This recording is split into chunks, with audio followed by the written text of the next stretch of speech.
Oke, teman-teman sekalian, kita masuk ke bagian yang kedua, yaitu tentang inference statistik dan hypothesis testing. Ini adalah bagian yang cukup penting ketika kita melakukan analisis atau pengujian yang sifatnya statistik, karena umumnya kita harus datang membawa hipotesis yang akan kita uji.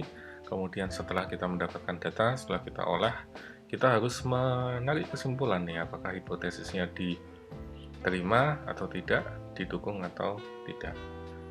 Beberapa bagian mungkin sudah pernah Anda peroleh di mata kuliah lain seperti di statistik misalnya. Jadi ada beberapa bagian yang mungkin overlap atau mengulangi dari mata kuliah tersebut. Oke, inferential statistik. Statistik itu membantu kita, memungkinkan kita untuk menarik kesimpulan dari data yang sudah kita peroleh. Jadi tidak sekedar bersifat deskriptif, tetapi bisa berusaha melihat apakah ada hubungan, ada korelasi, ada pengaruh sebab akibat, dan seterusnya. Lalu karakteristik sebuah sampel itu bisa dideskripsikan menggunakan statistik. Karakteristik dari sebuah populasi bisa dideskripsikan dengan menggunakan parameter. Kemudian menggunakan probability dan informasi yang ada terkait dengan sampel yang kita peroleh, maka kita akan menarik kesimpulan atau making inferences about a population. Jadi di dalam statistik ini kan kita menguji sesuatu berdasarkan pada sampel yang telah kita tentukan sebelumnya, telah kita pilih sebelumnya. Nah, hasil yang diperoleh tersebut kemudian kita tarik kesimpulan apakah populasi tersebut berlaku hal yang sama dengan sampel yang tadi sudah kita uji sebelumnya. Proses ini disebut sebagai making inferences atau drawing conclusion. Konteksnya seperti ini, kita berawal dari populasi yang memiliki parameter tertentu, kemudian kita pilih secara random, sampling, kemudian sampling tersebut kita uji secara statistik, kemudian dari hasil uji tersebut kita lakukan inferencing. Kita gali kesimpulannya, kita tarik inferensinya, kemudian kita deskripsikan atau kita buat klaim bahwa kejadian ini atau fenomena ini atau hubungan ini, korelasi ini juga berlaku dalam populasi tersebut. Konsep ini adalah yang disebut sebagai generalisasi sampel terhadap populasi. Nah, dalam pengujian statistik kita harus perhatikan ada 3 jenis distribusi yang berbeda. Yang pertama adalah distribusi dari populasi itu sendiri, parameter disebutnya. Kemudian distribusi dari sampel atau disebut sebagai statistik. Dan yang ketiga adalah distribusi dari sampel statistik dari semua kemungkinan sampel yang tersedia dibandingkan dengan ukuran atau bentuk dari populasi. Nah, distribusi dari sampel statistik ini nanti akan diwakili dalam bentuk mean, kemudian koefisien, dan seterusnya. Ini adalah simbol yang berbeda untuk populasi, untuk sampel, dan sampling statistik atau sampel means-nya. Di dalam populasi kita berbicara tentang population distribution, di dalam sampel kita bicara sample distribution, di dalam sample means kita bicara tentang sample distribution of the mean. 3 konsep ini perlu dipahami karena nanti pada saat pengambilan keputusan, pada saat melakukan inferencing atau drawing conclusion, kita harus yakin betul apa klaim yang akan kita buat berdasar dari hasil uji statistik yang sudah kita lakukan. Nah, rekan-rekan sekalian, hipotesis testing itu kalau diterjemahkan adalah bagaimana cara kita melakukan kalkulasi terhadap probabilitas atau disebutnya P yang memiliki perbedaan dibandingkan dengan 2 atau lebih sampel data yang berbeda. Kemudian pengambilan data ini tadi dilakukan secara random, secara acak, dan hasil yang diperoleh nanti akan ditarik kesimpulan apakah populasi itu juga melakukan atau menunjukkan hubungan yang sama dengan sampel yang kita uji atau tidak. Nah, cara melakukan hipotesis testing ada 5 hal. Yang pertama, kita tentukan dulu apa hipotesis nolnya dan apa hipotesis alternatifnya atau H1. Kemudian kita tentukan sampel distribusinya, apakah kita akan mengambil, bagaimana cara kita mengambil sampel terhadap populasi tersebut. Kemudian tentukan tes statistik, uji statistik yang akan kita lakukan sesuai dengan null hipotesisnya dan tipe datanya. Apakah kita mau pakai t-test atau pakai f-test atau mau pakai regresi dan lain sebagainya. Lalu tahap yang ketiga, kita akan menentukan significance level atau alpha dan menentukan rejection area. Ini yang akan menentukan kalau nanti jatuhnya di angka sekian, maka hipotesisnya ditolak. Kalau jatuhnya di angka sekian, maka hipotesisnya didukung. Kemudian yang keempat, kita hitung dan kita tentukan apakah kita menolak hipotesis 0 atau kita gagal untuk menolak hipotesis 0. Kemudian yang terakhir baru kita mendeskripsikan hasil temuan kita. Ini adalah sedikit sejarah tentang hipotesis testing. Sebetulnya kalau kita bicara hipotesis testing itu sebagian besar adalah karyanya Ronald Fisher, Jerzy Neyman, Carl Pearson, dan putranya Egon Pearson. Ronald Fisher ini berjasa untuk membuat desain eksperimental yang rigorous, yang robust, kemudian bagaimana mendapatkan hasil dari sampel yang tidak terlalu banyak, dan produknya atau salah satu temuannya adalah chi-square yang masih kita gunakan sampai sekarang. Kemudian Carl Pearson itu menggunakan metode matematika dan perhitungan statistik untuk mendapatkan lebih banyak data dan lebih banyak sampel dan distribusi yang beragam. Salah satu temuannya adalah Pearson correlation dalam bentuk R, dan ini juga masih dimanfaatkan sampai sekarang. Nah, pada saat kita membuat hipotesis, kita akan mengusulkan null hipotesis atau H0 dan alternatif hipotesis atau H1 atau HA misalnya. H0 ini adalah pernyataan yang dibuat oleh kita, oleh peneliti, sebelum kita melakukan eksperimen, bahwa tidak ada hal yang akan terjadi atau tidak ada pengaruh apapun atau tidak ada dampak apapun terhadap fenomena yang kita akan uji. Sementara hipotesis alternatif itu adalah antitesisnya dari hipotesis nol. Jadi kalau hipotesis nolnya bicara tidak ada hubungan antara A dan B, maka hipotesis alternatifnya adalah terdapat hubungan antara A dan B. Kemudian distribusi sampel juga berpengaruh karena pada saat kita mengumpulkan sampel dari populasi yang ada, nanti kita akan mengambil sejumlah data yang berbeda-beda. Data itu bisa bersifat nominal, bisa bersifat ordinal, bisa bersifat interval, bisa juga bersifat rasio. Nominal itu definitif, jawabannya ya atau tidak. Ordinal ini berurutan, ada 1, 2, 3, dan seterusnya, sifatnya diskrit. Kemudian interval itu adalah jarak atau range tertentu, misalnya seperti suhu kalau di sini, kemudian tahun, dan lain sebagainya. Kemudian rasio itu misalnya kita menggunakan perbandingan misalnya jumlah penghasilan atau pajak dan lain sebagainya. Nah, hal ini juga perlu diperhatikan baik-baik karena kalau datanya nominal mungkin nanti akan diuji dengan menggunakan statistika ini. Kalau datanya ordinal maka pengujiannya menggunakan alat statistik ini. Kalau datanya bersifat interval maka pengujiannya menggunakan statistik ini. Nah, itu jangan sampai terbalik-balik. Nah, selanjutnya yang perlu diperhatikan adalah significance level dan rejection area.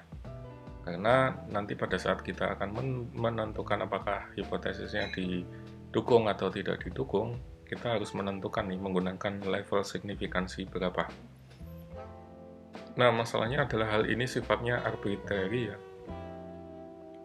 Ada banyak peneliti yang menggunakan alfanya 0,05, ada yang menggunakan 0,01, tapi tidak didasari alasan yang benar-benar scientific, alasan yang benar-benar kuat. Kenapa menggunakan rejection area 0,05, kenapa tidak menggunakan 0,01 atau sebaliknya? Karena kadang-kadang kalau kita menggunakan 0,01 hipotesisnya ditolak, tapi karena kita ingin hasilnya bagus, hipotesisnya bisa diterima, maka kita naikkan jadi significance levelnya 0,05 misalnya. Nah, hal-hal itu yang disebut sebagai arbitrary. Kita bisa memainkan dalam tanda kutip statistik yang kita gunakan supaya hipotesis kita, klaim yang kita buat bisa didukung. Hal ini nanti akan mempengaruhi rejection area. Rejection area itu adalah area yang ditentukan di daerah mana saja hipotesis nolnya akan diterima, di daerah mana saja nol hipotesisnya akan ditolak. Hipotesis testing tadi, kembali lagi ke hipotesis testing. Ada dua hipotesis yang berbeda kan. Yang pertama adalah null hipotesis. Ini bicara bahwa tidak ada difference, tidak ada perbedaan apapun. Kemudian hipotesis alternatif itu adalah penjelasan alternatif atau antitesis atau lawan dari null hipotesis. Kalau kita menolak null hipotesis, maka ada bukti yang menunjukkan bahwa hipotesis kita mungkin benar adanya. Kata-kata may be true itu digarisbawahi karena sekali lagi pengujian hipotesis itu kan sangat tadi ya arbitrary ya. Kita bisa menggunakan level alpha sekian, kita bisa menggunakan rejection area sekian. Kadang-kadang kalau kita menggunakan ini, hipotesisnya bisa diterima. Kadang-kadang kalau kita menggunakan itu, hipotesisnya bisa tidak didukung. Oleh karena itu, kita harus hati-hati membuat klaim. Jadi lebih baik kita dengan rendah hati mengatakan bahwa research hipotesisnya may be true, karena walaupun secara logika sudah diterima, secara matematika atau secara statistik didukung, tapi realitanya secara empiris bisa saja di dunia nyata nanti hasilnya berbeda. Jadi kita harus punya semacam kerendahan hati untuk mengakui hal tersebut. Nah, null hipotesis dan alternatif hipotesis itu bisa satu arah, bisa dua arah. Kalau yang dua arah itu two tail, yang satu arah itu one tail. Nah, kalau two tail itu berarti kita hanya mengatakan bahwa terdapat perbedaan antara A dan B, atau terdapat pengaruh antara X dan Y.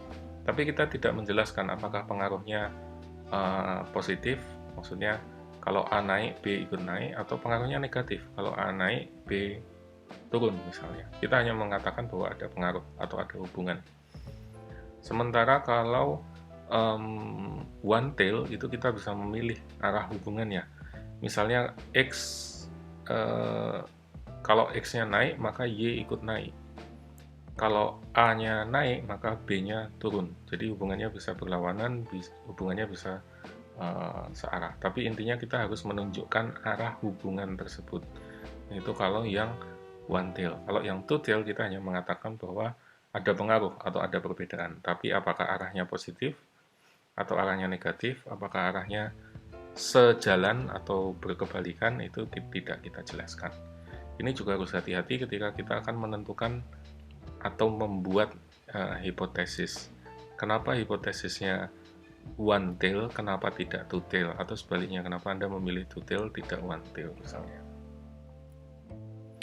Lalu yang juga harus diperhatikan adalah inferential error. Ada type 1 error dan ada type 2 error. Type 1 error adalah kegagalan kita dalam bentuk menolak null hipotesis, padahal null hipotesisnya jelas-jelas benar. Atau sebaliknya, type 2, kita gagal untuk menolak null hipotesis, padahal null hipotesisnya jelas-jelas salah. Kalau dibuat dalam matriks, nanti bentuknya akan seperti ini. Type 1 error, tadi kita gagal untuk menolak H0, padahal di dalam kenyataannya H0 itu benar-benar benar adanya. Atau sebaliknya, yang type 2 error, kita gagal untuk menolak H0, padahal di dalam realitanya H0 itu jelas-jelas salah. Hal ini harus dihindari pada saat kita melakukan atau membuat desain pengujian statistik. Nah, selain itu juga ada beberapa konsep dasar yang harus diperhatikan ketika kita akan melakukan pengujian hipotesis. Yang pertama adalah null hipotesisnya harus diasumsikan benar-benar benar adanya. Kalau tidak nanti kan ketemu ke type 1 error dan type 2 error ya. Jadi pada saat membuat hipotesis Anda harus yakinkan, Anda harus pastikan bahwa null hipotesis itu memang benar adanya. Kemudian semakin besar perbedaan antara sampel mean dengan hipotesis mean, maka probabilitas bahwa perbedaan itu terjadi karena kebetulan itu akan semakin kecil.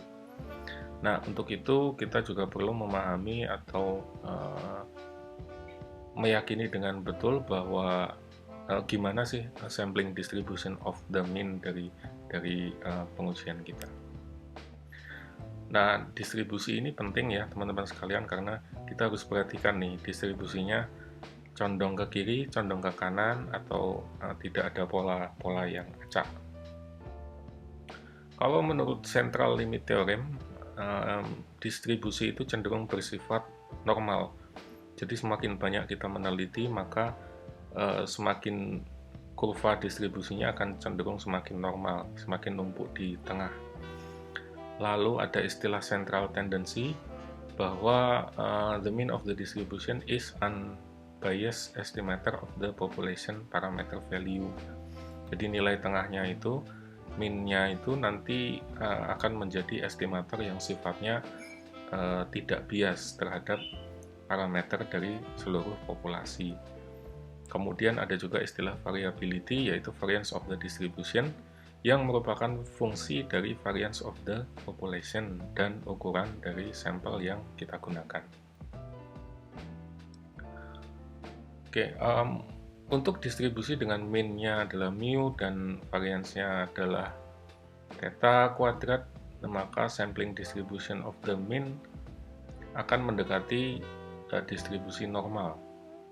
Jadi inilah mengapa kita kalau menggunakan pengujian statistik kita diminta untuk mencari sampel sebanyak-banyaknya, karena dengan dengan sampel yang semakin banyak, maka sampel tersebut umumnya akan terdistribusi normal.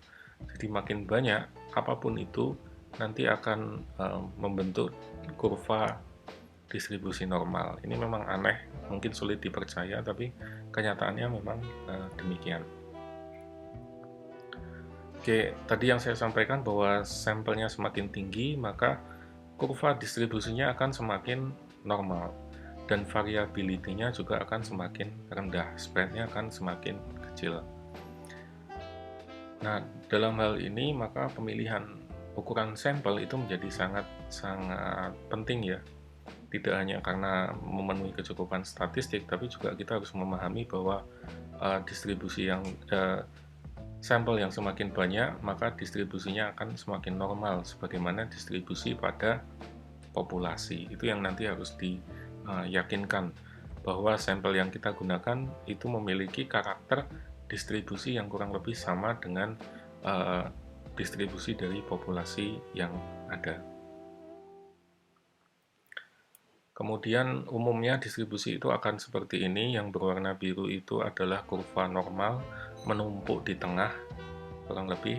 Kemudian yang merah itu adalah kurva yang terdistribusinya skew atau condong ke sebelah kanan. Sementara yang berwarna hijau itu adalah distribusi yang sifatnya rectangular atau benar-benar acak. Kalau dibuat dalam scatter plot atau scatter diagram nanti akan jatuhnya semacam ini. Normal population itu sebagian besar jatuhnya ada di tengah-tengah. Semakin jumlahnya ditambah, maka Anda akan lihat bahwa semakin sampel itu lebih banyak atau lebih mengumpul di tengah. Kalau N-nya 1 mungkin acak, N-nya 2 mengerucut, N-nya 4 mengerucut lagi, N16 mengerucut lagi, N-nya 25 mengerucut lagi, N-nya 100 itu semakin kumpul di 50.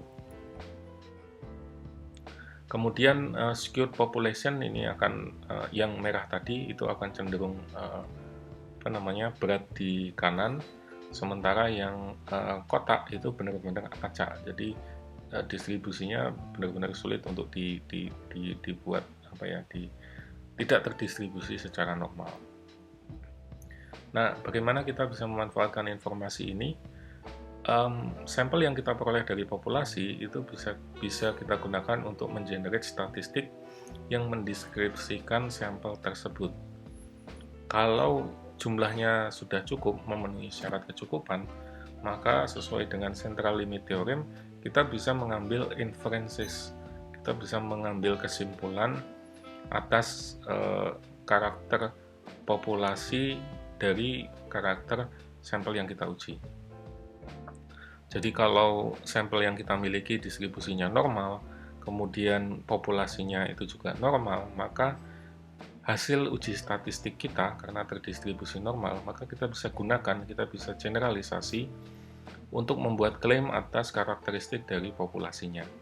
Kalau sampelnya mengatakan begini, maka populasinya juga sama mengatakan demikian. Dan karena sampling distribution of the mean itu akan mendekati normal seiring dengan bertambahnya jumlah sampel, walaupun tadi tidak peduli ya bahwa awalnya skew ke kanan atau skew ke kiri atau rectangular, tapi semakin banyak sampel yang diambil biasanya akan membuat distribusinya semakin normal. Oleh karena itu, sekali lagi, jumlah sampel itu menjadi sangat penting pada saat kita melakukan pengujian statistik. Ini adalah rumus untuk membuat point estimate atau single best guess estimate atas populasi. Kemudian ini adalah rumus yang digunakan untuk menghitung standard deviation dan standard error. Mohon diperhatikan ya bahwa standard deviation itu adalah measure of the variability in a distribution of scores. Jadi deviasi atau variasi dari distribusinya, nilai distribusinya. Sementara standard error itu adalah pengukuran terhadap sampling error dan merupakan standar deviasi dari sampling distribution of statistik. Nah, mohon diperhatikan nanti pada saat Anda melakukan pengujian statistik, mana yang merupakan standard deviation, mana yang merupakan standard error.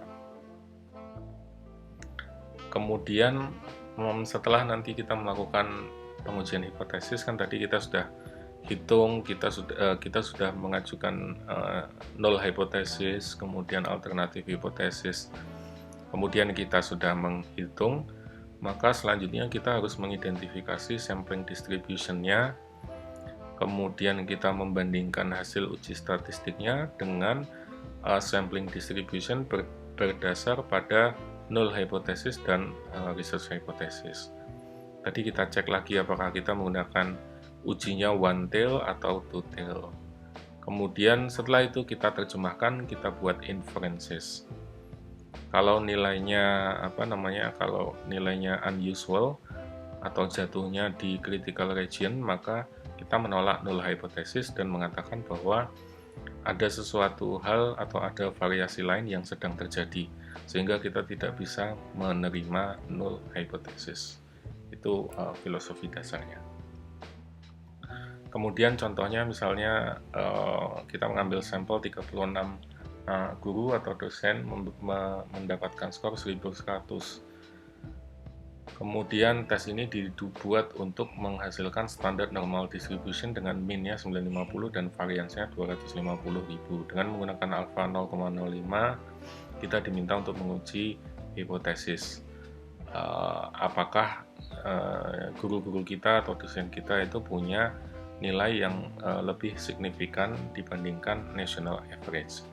Dengan menggunakan Z-score, kita bisa mengkalkulasikan bahwa nilai Z yang kita peroleh adalah 1,8. Kemudian kalau kita bandingkan dengan critical value-nya 1,64 karena alfanya 0,05, maka dia jatuh di area rejection ya 1,8. Maka kita menolak null hypothesis. Jadi null hypothesisnya kan tidak ada tidak ada perbedaan antara min rata-rata nilai guru kita dengan rata-rata nilai dari seluruh distribusi secara nasional. Tapi setelah kita uji secara statistik, kita menolak null hypothesis. Kita menolak bahwa tidak ada perbedaan, karena kenyataannya ada secara statistik ada perbedaan. Nah, teman-teman sekalian, pengujian hipotesis itu punya masalah dan kritik tertentu. Misalnya yang pertama adalah cenderung counterintuitif, kita terlalu fokus pada formulasinya, kita terlalu fokus pada terminologinya, tadi alfa, kemudian error, kemudian standar deviasi, mean, dan lain sebagainya, sehingga kadang-kadang kita terjebak di teknikalitas itu tanpa benar-benar bisa memahami. Terus ngapain kalau hipotesisnya diterima atau ditolak gitu. Kemudian, apapun yang kita peroleh dari pengujian hipotesis itu adalah klaim yang sifatnya logical, bukan klaim yang sifatnya empirical, karena bisa jadi di dunia nyata ada bukti yang menunjukkan hal yang sebaliknya. Lalu yang ketiga, semakin besar sampelnya, maka ada kecenderungan kita akan menemukan significant difference. Jadi tadi kan karena semakin banyak sampel, maka distribusinya akan semakin normal. Secara statistik kita juga akan cenderung menemukan difference, perbedaan yang signifikan. Kemudian statistical significance itu tidak menjelaskan apapun terhadap size of the effect being measured. Jadi apa yang Anda ukur nanti tidak dijelaskan kenapa bisa begini, kenapa bisa begitu. Dia hanya bisa menjelaskan kenapa apakah A berpengaruh terhadap B, atau apakah A dan B saling berkorelasi, tetapi tidak menjelaskan pada hal apa, dalam bidang apa, pada konteks apa, dan seterusnya, atau mengapa demikian, mengapa tidak begitu, dan lain-lain. Lalu yang berikutnya, statistical significance itu tidak berarti importance, tidak berarti bahwa semakin penting atau semakin jadi signifikansi secara statistik itu tidak berarti bahwa di dunia nyata ini adalah variabel yang sangat penting untuk dilakukan atau dijalankan misalnya. Sebaliknya, statistical insignificance, kalau kita menemukan sesuatu yang tidak signifikan secara statistik juga tidak selalu berarti tidak penting. Karena bisa jadi itu malah menjadi salah satu faktor yang sangat memegang peranan. Lalu yang sering dijelaskan oleh para pakar statistik adalah absence of evidence is not evidence of absence. Jadi sekali lagi harus hati-hati ketika kita melakukan pengujian statistik. Ronald Carver itu mengajukan beberapa usulan. Yang pertama adalah setiap kali kita mengatakan signifikan, maka masukkan kata-kata statistically di depannya. Jadi klaim ini sekali lagi kita harus rendah hati mengatakan bahwa klaim ini dibuat atau dihasilkan dari pengujian statistik, sehingga secara statistik dia adalah signifikan. Tapi di dunia nyata secara empiris mungkin bisa jadi berbeda. Kemudian fokus pada interpretasi data dulu, baru yang kedua nanti kita menjelaskan signifikansinya. Karena karakter data, karakter sampel itu akan sangat menentukan signifikansi secara statistik. Kemudian fokus pada size of the effect, bahwa tadi ya semakin besar itu kan akan cenderung perbedaan itu akan semakin kelihatan, distribusinya akan semakin normal dan lain sebagainya. Walaupun secara statistik bisa jadi signifikan, bisa jadi tidak. Kemudian kalau nanti ini relevansinya untuk menulis menulis artikel di jurnal ilmiah, kadang-kadang editor itu memiliki pandangan yang berbeda terhadap statistical significance. Misalnya tadi yang saya sampaikan, kenapa alfanya 0,05, kenapa tidak 0,01, kemudian p-value yang diterima berapa, p-value yang dianggap signifikan berapa, dan seterusnya. Itu menjadi perdebatan yang sangat panas. Oleh karena itu, sekali lagi fokus pada effect size, berapa sampel yang Anda gunakan, dan sampling error-nya. Itu lebih relevan daripada Anda fokus pada apakah ini secara statistik signifikan atau tidak signifikan. Oke, kemudian yang perlu diperhatikan ada kalau Anda ingin membaca lebih lanjut, ini ada beberapa buku atau artikel yang bisa ditelusur selain bukunya Cooper dan Schindler ya. Kalau yang dulu, kalau yang sekarang menjadi Pamela Schindler saja. Di buku itu juga dijelaskan beberapa hal tentang pengujian secara statistik dan pembuatan hipotesis. Kemudian kalau Anda mau latihan nanti bisa buat semacam notes saja, singkat saja tentang Kalau Anda ingin melakukan pengujian atau penelitian yang sifatnya kuantitatif, kira-kira nanti bentuknya seperti apa? Yang pertama, Anda bisa nyatakan judulnya, kemudian yang kedua Anda nyatakan research question-nya, kemudian yang ketiga nanti Anda sebutkan teori dan konsep yang akan digunakan, lalu yang keempat, H0, null hypothesis dan alternatif hipotesisnya dijelaskan, lalu yang kelima adalah alat analisisnya. Oke, misalnya judul, apakah stock split itu berpengaruh terhadap return investor saham, misalnya, atau pengaruh stock split terhadap return saham. Maka research question-nya adalah apakah stock split yang dilakukan oleh perusahaan BUMN yang listing di Bursa Efek Indonesia akan memberikan return yang lebih tinggi kepada investor setelah 5 tahun berikutnya, misalnya. Kemudian teori atau konsep yang digunakan, kita bisa pakai EMH misalnya, Efficient Market Hypothesis, bahwa setiap informasi itu pasti terefleksikan dengan harga saham. Jadi ketika terjadi stock split, harusnya harga sahamnya akan cenderung lebih naik karena akan lebih liquid, dimiliki oleh lebih banyak orang, lebih banyak informasi yang beredar misalnya. Setelah itu kita buat null hypothesis dan alternatif hypothesis. Null hypothesisnya misalnya tidak ada pengaruh atas terjadinya stock split pada return investasi saham. Hipotesis satunya, hipotesis alternatifnya adalah ada pengaruh terhadap ada pengaruh atas stock split terhadap return saham yang kita investasikan. Kemudian perhatikan di sini apakah hipotesisnya one tail atau two tail. Kemudian setelah itu nanti kita, yang kelima adalah alat analisisnya, apakah nanti kita akan gunakan regresi atau kita akan gunakan ANOVA atau kita akan gunakan t-test atau f-test dan lain sebagainya. Anda bisa buat coret-coret singkat saja, terus kemudian nanti silahkan di email sebagai latihan, exercise, terutama kalau nanti Anda ingin Anda memutuskan untuk menggunakan pendekatan kuantitatif di dalam penulisan tesis Anda. Oke, seperti biasa nanti silahkan di email ya. Lalu itu saja dari saya untuk sesi kali ini, semoga bermanfaat. Hari ini tadi kita membahas tentang analisis yang sifatnya kuantitatif. Kalau di sesi sebelumnya kita membahas yang sifatnya kualitatif. Monggo Anda mau menggunakan pendekatan yang mana, kuantitatif atau kualitatif. Kalau tidak ada yang lebih baik, tidak ada yang lebih memberikan nilai yang lebih tinggi misalnya gitu, tidak demikian.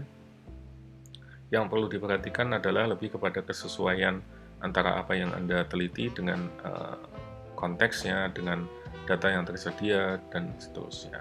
Itu yang menjadi lebih relevan. Oke, mudah-mudahan paparan ini bermanfaat. Kalau ada pertanyaan nanti silahkan dituliskan di kolom komentar. Saya cukupkan sampai di sini. Billahi taufiq wal hidayah. Assalamualaikum warahmatullahi wabarakatuh.